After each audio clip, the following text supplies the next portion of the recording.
Good evening. Good evening. Another Brit.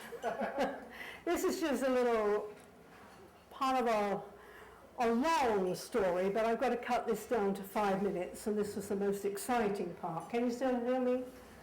Okay. This was when I went in the 80s to Tunisia. And we took an excursion on a coach to go into the Sahara and ride the camels to see the sunrise in the dunes.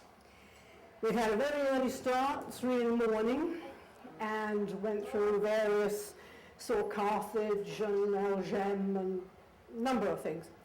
And then it was a race on the coach to reach the hotel that evening. We'd all been up since, 4 o'clock in the morning.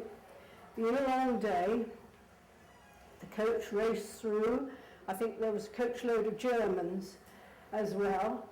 And we got to the hotel, and I was the only singly in the party.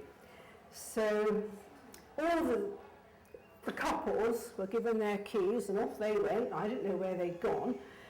I was the last, and this old Arab gave me a key, and this way I followed him out into it's all laid out in the grounds. And we reached what looked like a garden shed with a little latch on it. Your room. Open the door. Oh yes, thank you. Lovely. Went in, very basic, concrete floor, 100-watt light bulb, no shade, 2 single beds with a ruffle blanket over each and a little rug in the middle of the room.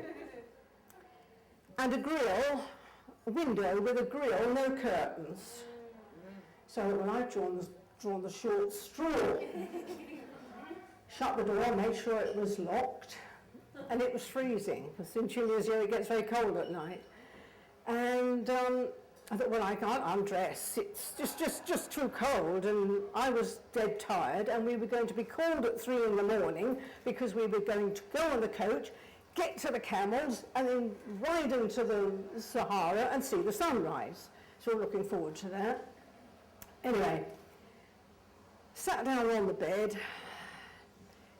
In the background were the Berbers, all drums playing, pipes, you know, there was quite a racket. It was tuneful, but it was a racket at that time of night when you wanted to get to sleep. That went on until about 2 in the morning, I think. Anyway, so I thought, I'll stretch out. I'm going to go to sleep, try and go to sleep, grab the blanket off the other bed. Within 2 minutes, God, something's bitten me. So, threw off the blanket, and then there was this huge lump coming up on my hand. Oh, hope it's not going to get any worse. Anyway, I lie there, and looking up at the 100-watt light bulb, no shade. It was like Chinese torture. My eyes were still gritty from the long day. So I thought, well, I'll have to turn the light out, jangle in the background, you know, and turn the light out. And I thought I heard a noise, something maybe. Turn the light back on, and I happened to sort of look out from the bed.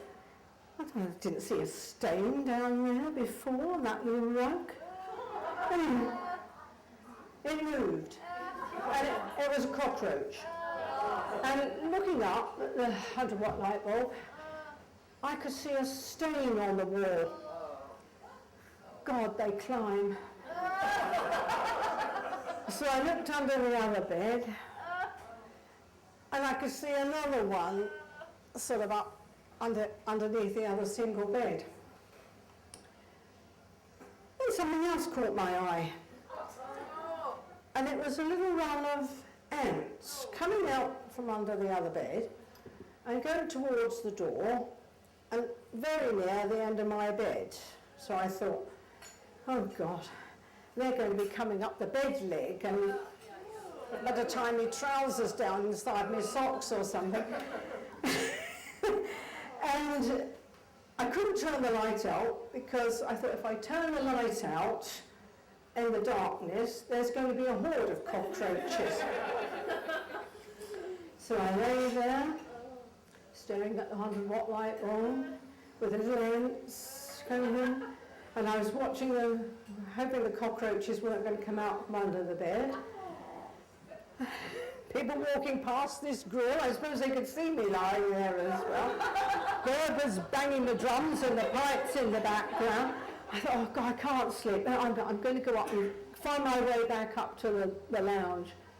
Did that. It pitch dark outside. There were frogs croaking. There were cats mating. And I got up to the door. The light on. And it was full of these gnarled old Arabs with their teeth, rotten teeth, and no, Sylvie, you better go back to your bed, you're safer back there. So there I lie until I heard the jangling of bells, which were on donkeys. And then there was this knock on the door, and there was a little sort of glass pane in the door, and I could see this old Arab. That was my early morning call. So got up, the toilet block was behind me, and if you've ever been to Tunisia, there are toilets, but they're not plumbed in.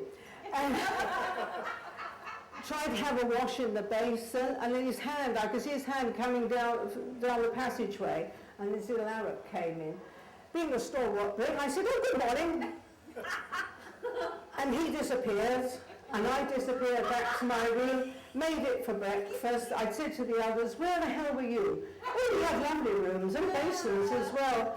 But this, at the end of the story, we actually did beat the Germans to the camels, and we had a jolly good ride over into the Sahara. That was it.